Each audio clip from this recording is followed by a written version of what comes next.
السلام عليكم. بيبدأ الفيلم مع لايت الحصان الشقي وهو بيشد صاحبه لو يانج من على السرير علشان يروحوا شغلهم، ولو هو اللي مربي الحصان من صغره وبيروحوا على المدينة علشان الناس تتصور مع الحصان مقابل الفلوس. ولو كان أشهر ممثل بيأدي مشاهد خطيرة في السينما، وبالليل بيروح علشان يتعشى وبيقابل دامي اللي بيطالبه بالفلوس اللي عليه، ولو بيطلب منه يديله فرصة كام يوم وبيسدله ديونه بعدها، لكن دامي مش بيوافق وبيقول له انه هياخد الحصان مكان الفلوس. لو قال له ما ينفعش طبعا لان الحصان ده هو مصدر رزقه ومن غيره مش هيلاقي ياكل. فالولد مهتمش لكلامه وقال اللي معاه ياخدوا الحصان غصب عنه، لكن لو طبعا مش بيسكت لهم، بيديلهم علقة موت بالرغم انه لوحده بيفضل يضرب فيهم ضرب مبرح هو والحصان بتاعه وبيقدر يهرب بعدها. وتاني يوم الصبح بيروحوا له 2 محاميين وبيعرفوه انهم جايين ياخدوا الحصان علشان مستر فاني اللي اشتروا منه الحصان زمان حجزوا على ممتلكاته ومن ضمنهم الحصان ده، لكن لو بيرفض يسلمهم الحصان وبيظهر 2 من تلامذته. فالمحاميين بيخافوا منهم وبيمشوا، فتلامذته قالوا له انه لازم يشوف محامي يساعده، فبيقرر يروح لبنته باو، ولما بتشوفه بتسأله ايه اللي جابك هنا؟ قال لها انه محتاج مساعدتها لانهم هياخدوا الحصان بتاعه. وباو بنته قالت له انها لسه تحت التدريب وهي اصلا مش حابة تشوفه. وبعدها بيرجع البيت وبيجيله صديقه ديفيد المنتج المشهور وبيعرفوا انهم صوروا الخناقة في المطعم وعاوز يمثل معاه فيلم وهيمثله بنفسه من غير خدع سينمائية. ولو بيفرح جدا وبيوافق علشان عاوز يسدد الديون اللي عليه. وفي نفس الوقت بنشوف بنته باو قاعدة مع حبيبها ميكي وبيقول لها ان مامته عاوزة تقابلها مع اهلها، لكن باو بتقول له انها يتيمة ومش عاوزة تتجوز دلوقتي. وباو بتكون شغالة في كافيه، بتشوف بنته واقفة مع ابوها وبتفتكر امها قبل ما تموت وهي بتطلب منها ترجع تعيش مع ابوها، وافتكرت كمان اليوم اللي ماتت فيه امها ولما وصل ابوها طردته وقالت له انها بقت يتيمة الاب والام لانه هو السبب في كل اللي حصل. وتاني يوم بتروح لابوها لكن بتبقى مترددة وبتمشي وبتروح تقعد على كافيه قريب من شغله وبتشوفه هو واقف ومحدش راضي يروح يتصور مع الحصان بتاعه، فبيصعب عليها وبتقرر انها تروح له وبتدخل وبتسأله عن القضية وبتقوله انها تخلي حبيبها يمسك القضية بتاعته. وفي اليوم اللي بعده بيوصل ميكي بيتهم وبتقول الحصان اتمنى انهم يتفاهموا، وميكي بيبقى متوتر جدا وابوها بيسأله بتعرف في الفنون القتالية؟ قال له ايوه بعرف علشان ادافع عن نفسي مش عشان خاطر ادخل السجن. وعرفه على نفسه وقال له ان هو اكبر من بنته ب3 سنين بس ولسه مش محترف قوي يعني، بس هيشوف الورق ويحاول يخلص له القضية بسرعة. ولما جت بنته غيروا الكلام بسرعة وقعد يحكي لهم له عن قصة الحصان. قال لهم ان من 3 سنين كان ليه فلوس عند فان بس ما كانش معاه المبلغ وقتها والخيل بتاعته كانت بتولد، وقال له انه ممكن ياخدها. وقتها شاف الحصان اللي لسه مولود وكانوا عاوزين يقتلوه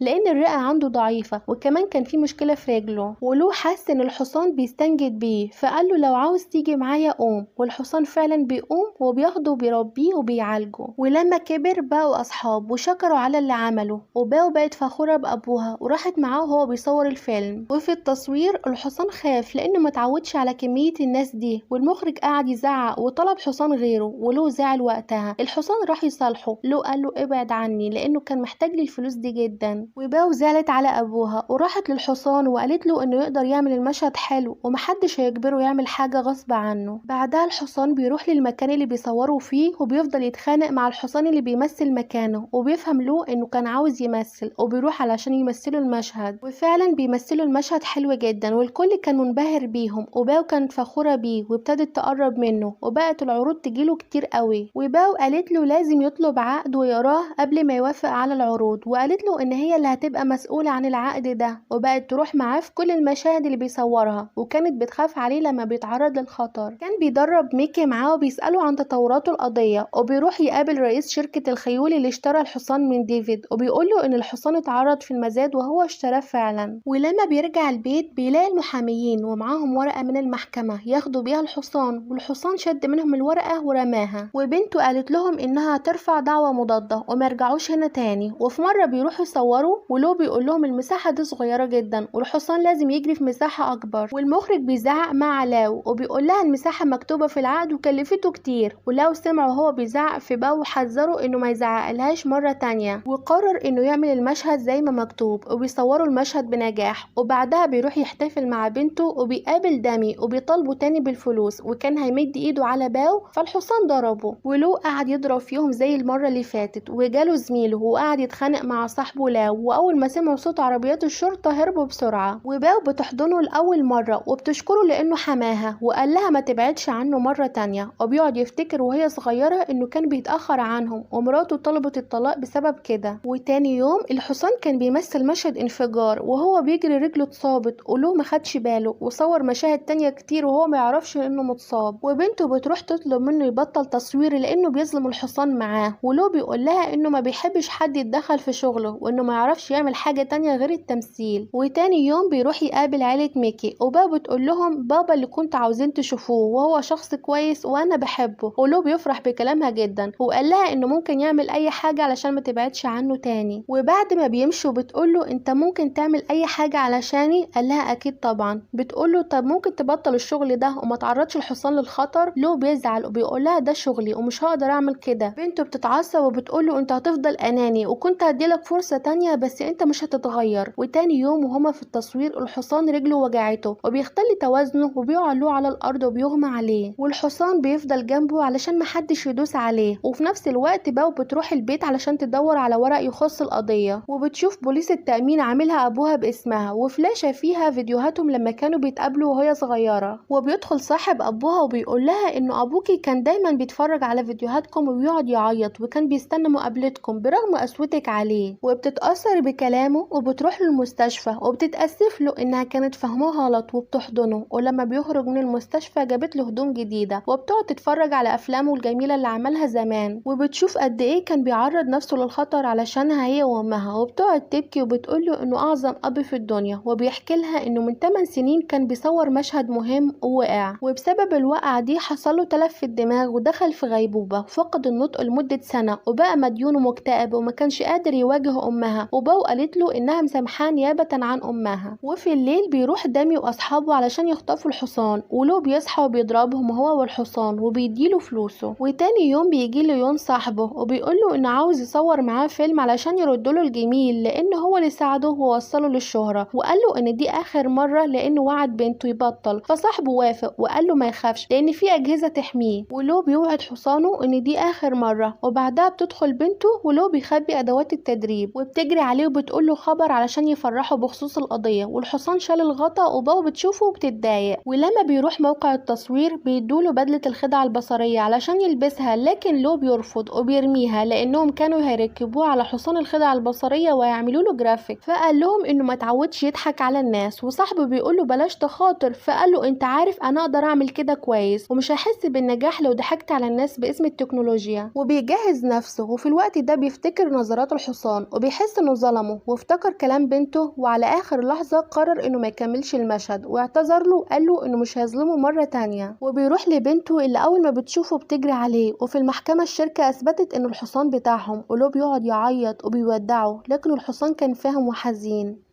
وجاب له الجلافز، كان فاكر انه لما يرجع يتدرب مش هيمشيه، ولو بيقعد يعيط وبيقوله انه غصب عنه. وخده وعطاه لراجل الاعمال اللي اشتراه وقال له يحافظ عليه وما يضربوش لان الرئة عنده ضعيفة جدا، وبيودعه وبيمشي. والحصان بيتشنج وبيقعد يجري ورا العربية وبيقع، ولو نزله وقعد يزعق فيه وقال له يرجع لانه مش محتاجه، وسابه هو منهار في العربية. ورجع البيت وقعد يفتكر ذكرياتهم مع بعض ودخل في حالة اكتئاب. وتاني يوم بتروح باو لراجل أعمال وترجته يرجع الحصان لأبوها لأنه كان متعلق بيه جدا. وفي اليوم اللي بعده دخل الحصان البيت وكان فاكره هرب، وكان فرحان لما عرف ان باو هي اللي جابته، وقعد يوريله مكانه وقاله انه مش هيسيبه تاني أبدا. ورجل الأعمال قال لهم أنا كده كده كنت هجيبه لأنه كان منع الأكل والشرب وكان هيجيبهوله، ولو بيشكره وهو وبنته وكان فرحان جدا. وبكده بتخلص القصة. استنوني الفيديو الجاي.